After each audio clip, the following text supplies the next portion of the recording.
Good evening everyone. मैं चित्रांश श्रीवास्तव आप सभी का स्वागत करता हूं आपके अपने यूट्यूब चैनल एमपीडिया में।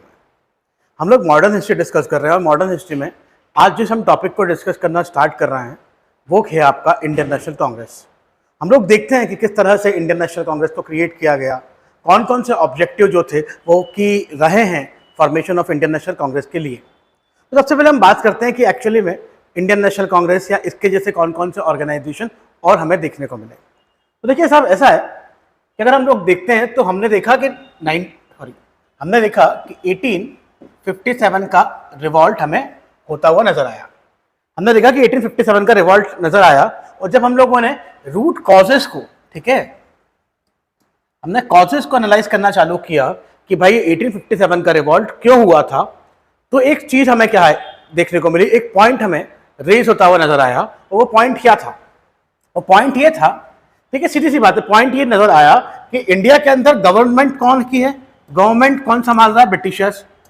और ब्रिटिशर्स गवर्नेंस सिस्टम किसके लिए कर रही है, किन लोगों के लिए वो अपना गवर्नेंस क्या कर रही है, एग्जीक्यूट कर रही है? वो इंडियंस के लिए कर रही है। इसका मतलब ये कि ब्रिटिश गवर्नमेंट इंडिया के लिए पॉलिसी मेकिंग का काम भी कर रही है। इसका मतलब ये कि ब्रिटिशर्स क्या कर रहे हैं, इंडिया के लिए लॉ मेकिंग, पॉलिसी मेकिंग और जो भी एडमिनिस्ट्रेटिव, जुडिशियल और लेजिस्लेटिव मेजर्स है वो सारे डिसीजंस कौन ले रहा है? आपका ब्रिटिश सरकार क्या कर रही है, यहां पर लेने का काम कर रही है। और ठीक है, किसके लिए? इंडियंस के लिए। पर जब हमने देखा कि क्या हुआ रिवॉल्ट ऑफ 1857 के कॉजेस के अंदर, तो हमने देखा कि जो इंडियंस के लिए जो पॉलिसी मेकिंग हो रही थी, क्या हो रही थी? जो पॉलिसी मेकिंग हो रही थी ब्रिटिश साइड से, उस समय उसमें हमें एक दिक्कत समझ में आई। दिक्कत ये समझ में आई कि यहां पर क्या था, लैक ऑफ कोऑर्डिनेशन था। किसका? ब्रिटिश सरकार और भारतीय जनता के बीच में। इस लैक ऑफ कोऑर्डिनेशन के कारण हमें देखने को मिला कि जो सरकार है वो लोगों की भावनाओं को, लोगों की नीड्स को समझ नहीं पा रही है, और सरकार जो कर रही है वो ढंग से कहां तक नहीं पहुंच पा रहा है, लोगों तक, आम लोगों तक पहुंच नहीं पा रहा है। और उसी का आउटकम क्या मिला? उसी का आउटकम हमें देखने को मिला रिवॉल्ट ऑफ 1857। ठीक है, तो इसीलिए हमने देखा कि आगे फर्दर ऐसे रिवॉल्ट ना हो, ऐसे फर्दर रिवॉल्ट या ऐसे आउटब्रेक या रिबेलियन क्रिएट ना हो due to the policy impact of the Britishers, ठीक है, जो कि इंडियन मास को इंपैक्ट कर रही है। जब हमने देखा कि ये सब नेग्लेक्ट हमें करना है, तो उसके लिए हम लोगों ने बोला कि हमें एक क्या चाहिए, एक मेडिएटर की जरूरत है। हमें क्या है? एक मेडिएटर की जरूरत है जो कि क्या करेगा, सेफ्टी वॉल्व की तरह क्या करेगा, आपका काम करेगा। किसके बीच में? ब्रिटिश गवर्नमेंट और इंडियन मास के बीच में। और वही सेफ्टी वॉल्व ऑर्गेनाइजेशन, ठीक है, जो अलग अलग जगह अलग अलग नाम से हमें देखने को मिले, ठीक है, उनमें से एक ऑर्गेनाइजेशन कौन सा था? इंडियन नेशनल कांग्रेस था, जिसने ये क्या किया है, इंडिया की पॉलिटिक्स के अंदर एक मेजर रोल प्ले किया है टिल द इंडिपेंडेंस। तो ये हमें समझ में आया कि हमें क्यों जरूरत पड़ी। अब एक दिमाग में क्वेश्चन आता है कि क्या ये सेफ्टी वॉल्व के बिहाफ पे या मेडिएटर जो ऑर्गेनाइजेशन क्रिएट किए गए थे, क्या पहला ऑर्गेनाइजेशन, क्या आपका first organisation Indian National Congress था क्या? नहीं साहब, ऐसे बहुत सारे ऑर्गेनाइजेशन रीजनल लेवल में, बंगाल के अंदर, ठीक है, मैसूर के अंदर, ये ऑलरेडी क्या कर चुके थे, 1857 के रिवॉल्ट के बाद एग्जिस्टेंस में आ चुके थे। और इनके एग्जिस्टेंस में आने के बाद में फाइनली एक ऑर्गेनाइजेशन 1885 के अंदर क्रिएट किया गया, जिसका नाम रखा इंडियन नेशनल कांग्रेस। चलिए बात करते हैं इंडियन नेशनल कांग्रेस के बारे में। क्या है इंडियन नेशनल कांग्रेस और इसके क्या क्या फंडामेंटल्स हैं, किस तरह से तैयार हुआ, और एग्जाम पॉइंट ऑफ व्यू से यहां से कौन कौन से क्वेश्चन बनते हैं, उसको हम क्या करते हैं, डिस्कस करना स्टार्ट करते हैं। चलिए देखते हैं।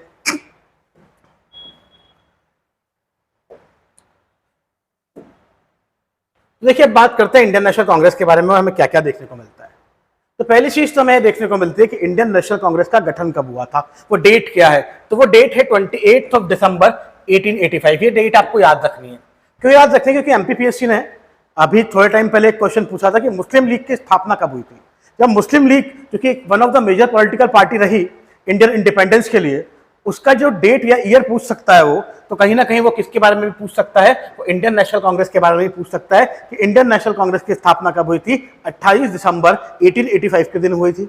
और इसके फाउंडर कौन थे, ये आइडिया पुट फॉरवर्ड करने वाले आदमी कौन थे? तो इस आइडिया को लेके आने वाले इंसान का नाम था एओ ह्यूम, एलन ऑक्टेवियन ह्यूम, जो कि एक ब्रिटिश रिटायर्ड सिविल सर्वेंट थे। उन्होंने क्या किया था, इंडियन नेशनल कांग्रेस की आपका स्थापना के लिए मेजर रोल प्ले किया था। तो अगर क्वेश्चन आता है एग्जाम के अंदर कि who was the founder of Indian National Congress, तो आपको ध्यान रखना है एओ ह्यूम साहब क्या है, इस इंडियन नेशनल कांग्रेस के फाउंडर हमें नजर आते हैं।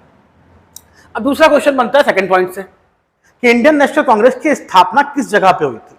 तो देखिए सबसे बड़ी बात तो यह है कि इंडियन नेशनल कांग्रेस का पहला सेशन, इंडियन नेशनल कांग्रेस का फर्स्ट सेशन या इंडियन नेशनल कांग्रेस का जो स्थापना का जो सेशन है वो कहां हुआ था आपका, वो बॉम्बे के अंदर एक कॉलेज जिसका नाम है गोकुलदास तेजपाल संस्कृत कॉलेज, इस कॉलेज के अंदर क्या हुई थी, इंडियन नेशनल कांग्रेस की स्थापना हुई थी, जो कि कहां लोकेटेड है, जो कि बॉम्बे के अंदर हमें लोकेटेड होता हुआ नजर आता है। पर अगर हम लोग बात करें तो इंडियन नेशनल कांग्रेस का आइडिया इस फर्स्ट सेशन से पहले पुट फॉरवर्ड हो चुका था। वो लोगों ने सोच चुके थे, दादा भाई नौरोजी जैसे लोग, ठीक है, फिरोज शाह मेहता जैसे लोग, एओ ह्यूम जैसे लोग, इन लोगों ने एक ऑर्गेनाइजेशन बनाया होगा जिस ऑर्गेनाइजेशन को उन्होंने आईएनसी नाम दिया होगा। ठीक है, इसका पहला सेशन कहां हुआ, गोकुलदास तेजपाल संस्कृत कॉलेज बॉम्बे में हुआ, पर इसका पहला सेशन कहीं और डिसाइड किया गया था। एक्चुअली में इसका जो first session of the Indian National Congress जो है, इसका वेन्यू डिसाइड किया गया था। इसका वेन्यू डिसाइड किया था कहां पर, इनिशियली पुणे के अंदर, कि भाई इंडियन नेशनल कांग्रेस का पहला सेशन हम लोग कहां देखेंगे, पुणे के अंदर देखेंगे। पर जब क्या होता है, पुणे के अंदर एक फ्लेग नाम की बीमारी होती है। ठीक है, फ्लेग नाम की बीमारी जो कि चूहों से फैलती है, वो जिस तरह से फैलती हुई नजर आती है, एक पेंडेमिक की तरह हमें नजर आती है, तो हम लोग क्या करते हैं, इंडियन नेशनल कांग्रेस का जो वेन्यू है पुणे से कहां शिफ्ट कर देते हैं, मुंबई या बॉम्बे, उस समय का बॉम्बे जो है वहां हम क्या करते हैं, इसको होता हुआ नजर आता है। ठीक है, तो अभी तक क्या क्वेश्चन हमें नजर आया, पहला क्वेश्चन नजर आया कि इंडियन नेशनल कांग्रेस की स्थापना कब हुई, तो 28 दिसंबर को हुई। Who was the founding member? Founder कौन है, एओ ह्यूम साहब है। इसका पहला सेशन कहां हुआ है, गोकुलदास तेजपाल संस्कृत कॉलेज बॉम्बे में हुआ है, और इसका इनिशियल वेन्यू कहां था, पुणे में था, पर उसे शिफ्ट कहां करना पड़ा, फ्लेग बीमारी के चलते उसे कहां शिफ्ट करना पड़ा, बॉम्बे शिफ्ट करना पड़ा। अब एक क्वेश्चन पूछा जा सकता है कि इंडियन नेशनल कांग्रेस का जो पहला सेशन है, मतलब बॉम्बे सेशन, ठीक है, इसको कितने लोगों ने अटेंड किया है, तो हम लोगों को देखने को मिलता है कि इंडियन नेशनल कांग्रेस का जो पहला सेशन है उसे 72 डेलीगेट, मतलब 72 लोगों ने क्या किया है, 72 डेलीगेट ने अटेंड किया है, जो कि ऑल इंडिया से हमें नजर आते हैं। ऑल इंडिया से उनका पार्टिसिपेशन हमें नजर आता है। ऑल इंडिया का पार्टिसिपेशन मतलब इंडिया इस समय दो पार्ट में डिवाइडेड है, एक है प्रिंसली स्टेट और दूसरा क्या है, ब्रिटिश प्रोविंस। तो ये सारे के सारे लोग प्रिंसली स्टेट और ब्रिटिश प्रोविंस के लोग थे, जो कि 72 इन नंबर थे। ये नंबर भी पूछा जा सकता है एग्जाम के अंदर। इसके अलावा अब क्वेश्चन दिमाग में आता है कि भाई इंडियन नेशनल कांग्रेस जब फॉर्म किया गया, जब उसकी स्थापना की गई, तो उसका मेन ऑब्जेक्टिव क्या था, किस ऑब्जेक्टिव के साथ आईएनसी को क्या किया गया, आपका बनाया गया। तो हम लोग देखते हैं कि इंडियन नेशनल कांग्रेस को फॉर्म करने के पीछे जो ऑब्जेक्टिव हमें नजर आया, वो क्या नजर आया, वो था कि हमें क्या करना है, एस्टैब्लिश कोऑर्डिनेशन। ठीक है, हमें क्या करना है, कोऑर्डिनेशन क्या करना है, एस्टैब्लिश करना है। किन किन के बीच में, common people, common Indian people और ब्रिटिश गवर्नमेंट। मैंने अभी आपको थोड़ी देर पहले बताया था कि पॉलिसी मेकिंग का काम कौन कर रही है, गवर्नमेंट। पॉलिसी किसके लिए बन रही है, पीपल के लिए। ठीक है, तो भाई जब पीपल की डिमांड ब्रिटिशर्स तक नहीं पहुंचेगी तो क्या ब्रिटिशर्स उनके लिए काम कर पाएगी, नहीं। तो ये जो इंडियन नेशनल कांग्रेस है, इसके तरह की जो ऑर्गेनाइजेशन है, वो क्या करेंगे, यहाँ पर मेडिएटर की तरह या कोऑर्डिनेशन एस्टैब्लिश करने के मोटिव के साथ क्या करेंगे, काम करना स्टार्ट करेंगे। ठीक है, अब एक क्वेश्चन भी आ सकता है कि इंडियन नेशनल कांग्रेस जब बनी उस समय भारत का गवर्नर जनरल, भारत का वाइसराय ऑफ इंडिया कौन था, तो उस समय जो गवर्नरशिप थी या जो वाइसराय ऑफ इंडिया था वो कौन थे, आपके लॉर्ड डफरिंग साहब थे। इसे वाइसराय कर लो, ज्यादा अच्छा रहेगा। ठीक है, वाइसराय कौन हुआ करते थे उस समय, लॉर्ड डफरिंग साहब हुआ करते थे। अब इंडियन नेशनल कांग्रेस की बात हो गई।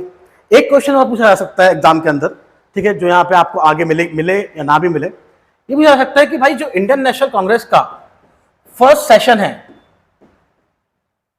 उसको प्रेसाइड किसने किया है, उसके प्रेसिडेंट कौन है, तो उसके प्रेसिडेंट का नाम है WC बनर्जी। ठीक है, WC बनर्जी क्या है, इंडियन नेशनल कांग्रेस की जो फर्स्ट सेशन जो कि बॉम्बे में 1885 दिसंबर के दिन हुआ है, उसके क्या रहे हैं, आपके प्रेसिडेंट रहे हैं, उसके चेयरमैन रहे हैं। ठीक है, इसके अलावा एक और क्वेश्चन पूछा जा सकता है कि इंडियन नेशनल कांग्रेस जब बना तो क्या इंडियन नेशनल कांग्रेस का नाम इंडियन नेशनल कांग्रेस ही था, नहीं।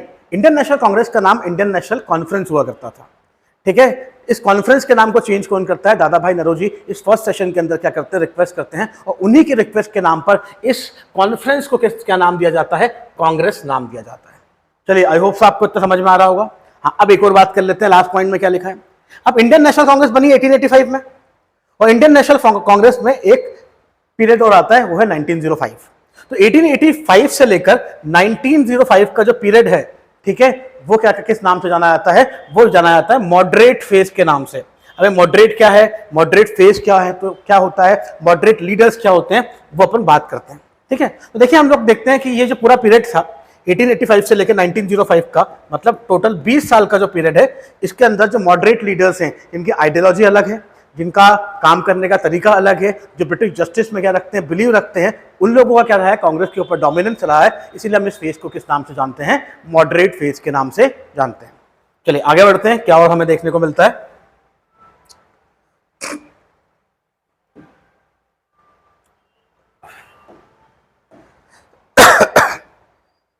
तो अगला टॉपिक हमें देखने को मिलता है कि कांग्रेस जब बनी, ठीक है, कांग्रेस का जब फॉर्मेशन हुआ, तो उसके एम्स और उसके ऑब्जेक्टिव हमें क्या देखने को मिले, किन एम और ऑब्जेक्टिव के साथ कांग्रेस बनी और उन्होंने किन किन पे काम करना चालू किया। तो अगर हम लोग देखें तो मेन एम और ऑब्जेक्टिव जो इंडियन नेशनल कांग्रेस के थे इनिशियल स्टेज पे, या ध्यान रखना इनिशियल स्टेज पे मतलब जब वो 1885 में हमें बनते हुए नजर आती है, और उसका इनिशियल फेज कब तक चलता है, 1905 तक चलता है। इन 20 सालों के बीच में इसका काम करने का तरीका, इसके एजेंडा, ठीक है, इसके मेन ऑब्जेक्टिव क्या कहते हैं हम लोग देखते हैं। पहली चीज, founded a democratic nationalistic movement. देखो सीधी सी बात है, हमारे यहाँ दिक्कत क्या थी, हमारे यहाँ दिक्कत ये थी कि हमें रूल कोई और कर रहा है, ब्रिटिशर्स कर रहे हैं, पर हमारे यहाँ इंडियन मास का रिप्रेजेंटेशन क्या हमारे पास है, कि सरकार के अंदर, डेमोक्रेसी के अंदर पब्लिक का रिप्रेजेंटेशन हमें देखने को मिल रहा है क्या, नहीं साहब। इसीलिए क्या करना है, हमें एक डेमोक्रेटिक फॉर्म फाउंड करनी है, हमें लोगों का जनसंघ बनाना है जो कि नेशनलिस्ट मूवमेंट का क्या करे, पार्टिसिपेट करे, जो कि ब्रिटिशर्स के खिलाफ जो आपके एजेंडा है उनको फुट फॉरवर्ड करने का काम करे। दूसरा, politicize and politically educate the people. ठीक है, सीधी सी बात है, लोगों को क्या करना है, पॉलिटिकली अवेयर करना है, लोगों को बताना है कि आपके राइट्स क्या हैं, ठीक है, आपके राइट्स क्या हैं, आपके हक क्या हैं। ठीक है, ब्रिटिश सरकार आपको किस तरह से आपका हक नहीं दे पा रही है, तो आपको क्या करना है, पॉलिटिकली लोगों को एजुकेट करना है, जिससे आपको अपने राइट्स के बारे में, अपने फिनोमिना के बारे में क्या हो, इजीली पता लगे। अगला, establish the headquarter of the movement. India के अंदर एक हेडक्वार्टर एस्टैब्लिश करना है, जिसके अंदर बाकी सारी जगह के, भाई हमने देखा कि इंडिया के अंदर बड़े बड़े मूवमेंट क्रिएट हुए।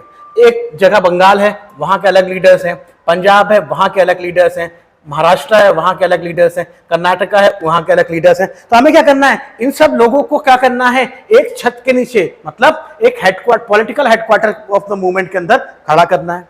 इसके अलावा promote the friendly relation among the nationalist political workers from the different part of the country. मैंने अभी आपको बताया, कॉमन छत्र के नीचे तो खड़ा करना ही है, पर कहीं ना कहीं हमें क्या करना है, इन सबको एक साथ लेके भी आना है, पंजाब, बंगाल, सबके लीडर्स को। फिर इसके अलावा क्या है, develop and propagate the anti colonial nationalist ideology. ठीक है, अब देखो सीधी सी बात है, इस बात से हम सब अवेयर हैं कि इंडिया क्या थी, ब्रिटेन की कॉलोनी थी। ठीक है, इंडिया क्या है, ब्रिटेन की हमें कॉलोनी होता हुआ नजर आ रही है। ठीक है, क्या है आपका, सॉरी, कॉलोनी है। और ये कॉलोनी जो है, ये क्या कर रही है आपका, इसका मेजर ऑब्जेक्टिव क्या है, इस कॉलोनी का मेजर ऑब्जेक्टिव है कि इंडिया से पैसा लेके ब्रिटेन भेजा जाए, क्योंकि वो क्या है, ब्रिटेन जो है वो क्या समझ रहा है, इंडिया को कॉलोनी समझता है, वहां से पैसा कमाना। ठीक है, वहां से अल्टीमेटली क्या करना, वहां से पैसा ड्रेन करके कहां पहुंचाना, ब्रिटेन पहुंचाना, मतलब एक्सप्लॉइटेशन उसका क्या है, मोटिव है। तो क्यों ना हम इस कॉलोनियल इरा को ही खत्म करें। तो हमें क्या करना है, डेवलप एंड प्रोपोगेट, क्या किस चीज को डेवलप करना है, प्रोपोगेट करना है, एंटी कॉलोनियल नेशनलिस्ट आइडियोलॉजी, मतलब जो कॉलोनियल को, कॉलोनिज्म को खत्म करे, जो साम्राज्यवाद को, साम्यवाद को खत्म करे, उस आइडियोलॉजी को क्या करना है, आपको खड़ा करना है। अगला, formulate and present the popular demand before the government with a view to unify the people over the common economical political programme. अब देखिए सीधी सी बात है, नो डाउट कि गवर्नमेंट कौन चला रहा है, ब्रिटिशर्स। क्या गवर्नमेंट आपके लिए काम कर रही है, कि गवर्नमेंट पीपल के लिए काम कर रही है, नहीं साहब, नहीं कर रही है। तो हमें क्या करना है, हमें क्या करना है, लोगों की जो डिमांड है, लोगों की जो कॉमन डिमांड है, उसको बनाना है, उसको किसके सामने प्रेजेंट करना है, ब्रिटिश सरकार के पास के सामने प्रेजेंट करना है, और लोगों को यूनिफाई करना है एक इकोनॉमिकल और पॉलिटिकल प्रोग्राम के थ्रू, कि लोग क्या करें, अपने डिमांड के लिए अवेयर हों और अवेयर होकर अपने डिमांड को फुलफिल करने का काम करें। अगला, develop and consolidate the feeling of national unity among the people irrespective of race, caste, religion and provinces. देखिए साहब, सीधी सी बात थी, 1857 का रिवॉल्ट हुआ, नो डाउट, पर क्या इसके अंदर हमें नेशनल यूनिटी देखने को मिली, नेशनलिज्म देखने को मिला, राष्ट्रवाद देखने को मिला? नहीं। क्योंकि देखो सीधी सी बात है, हम मेडिवल इरा में भी देखते हैं, राजा रूल करता था, एक्सप्लॉइटेटिव तो ठीक है, वेलफेयरिस्टिक हो तो भी ठीक है, हमें कोई फर्क ही नहीं पड़ रहा। ब्रिटिशर्स आए, ब्रिटिशर्स ने भी यही किया, तो हमें राज चेंज होने से कॉमन पीपल को ज्यादा इंपैक्ट नहीं पड़ा, इस एक्सप्लॉइटेटिव पॉलिसी से हम लोग क्या हो गए थे, परेशान हो चुके थे। तो क्यों ना हम region, race, caste, creed, colour, इसको छोड़कर एज ए नेशन इंडिया के बारे में सोचें। और अगर हम इंडिया के बारे में सोचेंगे तो हम सबसे बड़ा एक एजेंडा किसके लिए खड़ा कर देंगे? हम सबसे बड़ा एजेंडा खड़ा कर देंगे किसके लिए साहब? ब्रिटिश सरकार के लिए। तो हमें क्या करना है? हमें करना है अपनी फीलिंग को कंसोलिडेट करना है, अपने फीलिंग्स को डेवलप करना है, इकट्ठा करना है। किसकी? नेशनल यूनिटी के लिए, मतलब भारत के लिए, भारतीय यूनिटी के लिए, नेशनलिस्ट मूवमेंट के लिए, जिसको हम कैसे कर सकते हैं? रिलीजन, रेस, कास्ट, प्रोविंसेस को छोड़कर हम अगर सोचना चालू करेंगे भारत को एक देश की तरह, भारत को एक टेरिटरी की तरह, भारत को अपनी माता की तरह, तो हम इस चीज को डेवलप कर सकते हैं। इसके अलावा to carefully promote and nurture the Indian nationalhood, ठीक है, ऑब्वियसली बात है, भारत के अंदर राष्ट्रवाद को क्या करना है? डेवलप करना है, प्रमोट करना है। ये भी यहां पर हमें एजेंडा होता हुआ नजर आ रहा है। चलिए आगे देखते हैं।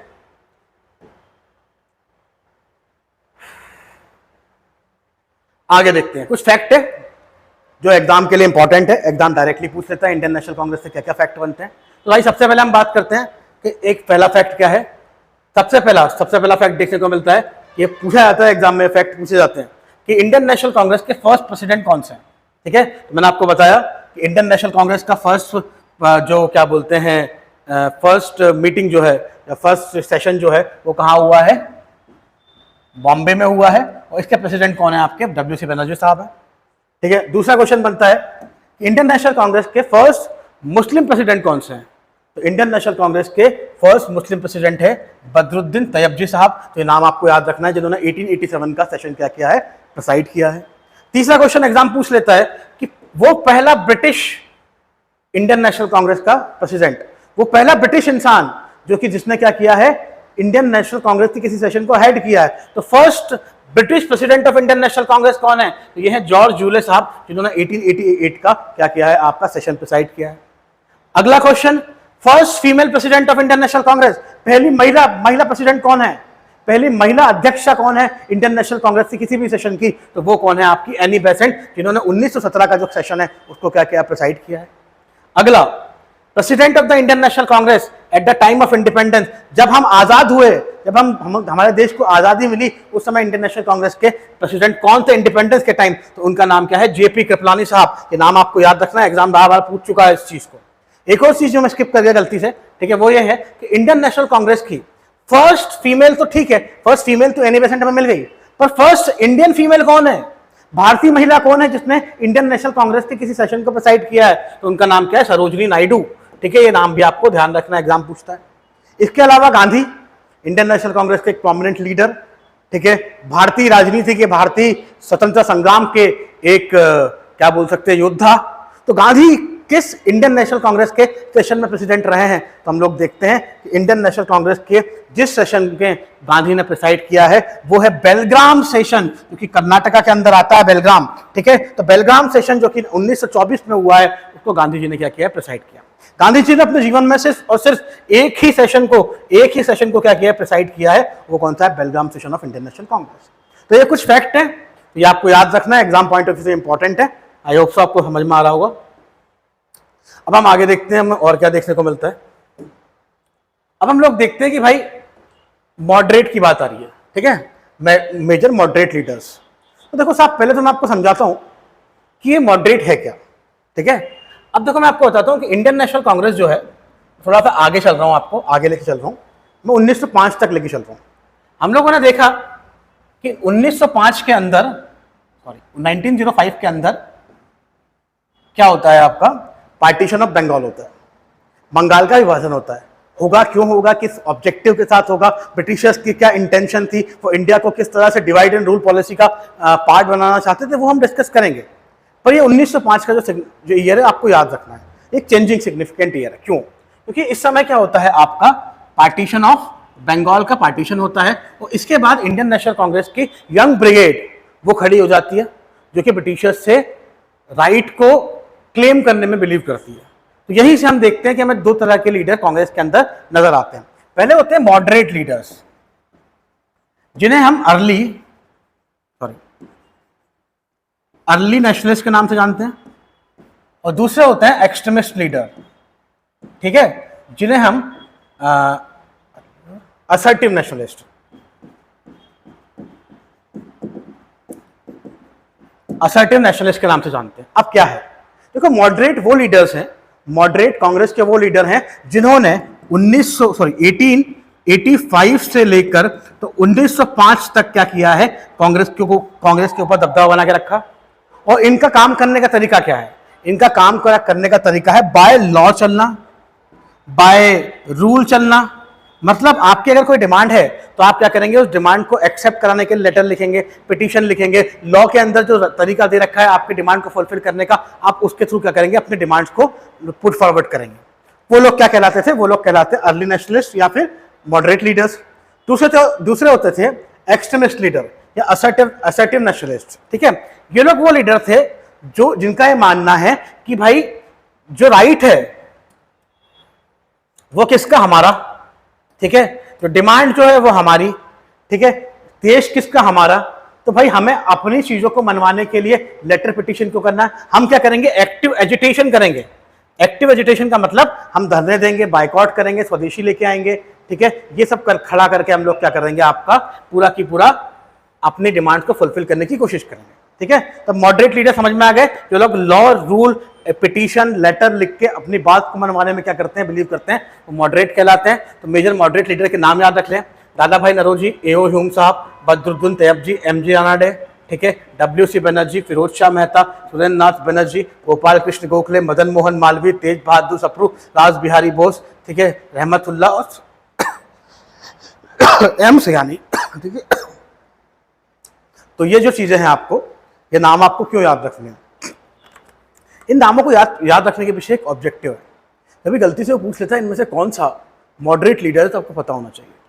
अगर वो पूछ लेता है कि इनमें से एक्सट्रीमिस्ट लीडर को क्या कीजिए, एलिमिनेट कीजिए, तो आपको कम से कम इन मॉडरेट लीडर्स के नाम पता होंगे, तो आप एक्सट्रीमिस्ट को क्या करेंगे, एलिमिनेट करने का काम करेंगे। चलिए आगे बढ़ते हैं।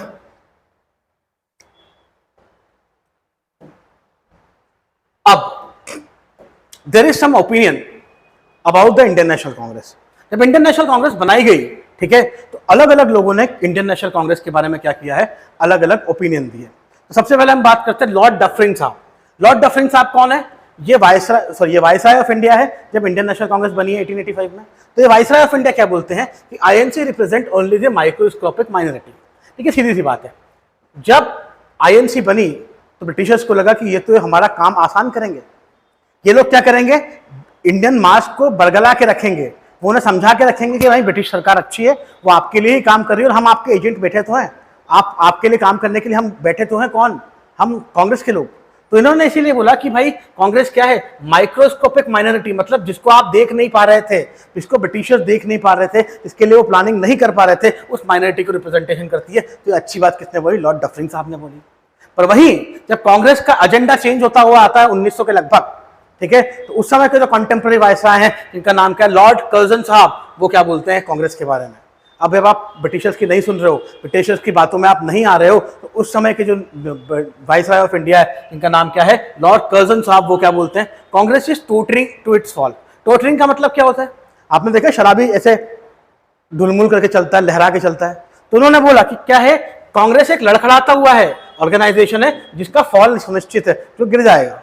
ठीक है, and once of the my great ambition, और मेरा एक ग्रेट एम्बिशन था क्या, कि जब तक मैं इंडिया में रहूं तब तक मैं कांग्रेस को क्या करूं, पीसफुल तरीके से क्या करूं, असिस्ट करूं। मतलब आप क्या बोलना चाह रहे हो कि कांग्रेस जिस एजेंडा के साथ काम कर रही है, कांग्रेस ने जब आपकी सुनना बंद कर दी तो आपने क्या बोला कि कांग्रेस एक टोटरिंग इंस्टीट्यूट है, मतलब बिन पैंदी का लोटा है, ठीक है, जो कि आपकी सुन नहीं रही, इसलिए आप ये बोल रहे हो। ठीक है, और आप क्या चाहते हैं, आप अपने आप को महान बताना चाहते हैं कि जब कांग्रेस टोटरिंग है तो मेरा क्या एम्बिशन है, मैं चाहता हूं कि क्या है, कांग्रेस क्या करे, मैं कांग्रेस को अच्छे से असिस्ट करूं, पीसफुल तरीके से उसे ग्रेट ग्लोरी की तरफ लेके जाऊं। तो ये स्टेटमेंट किसका है, आपका लॉर्ड कर्जन साहब का। स्टेटमेंट पूछे जाते हैं एग्जाम में, इसलिए डिस्कस कर रहे हैं भाई साहब।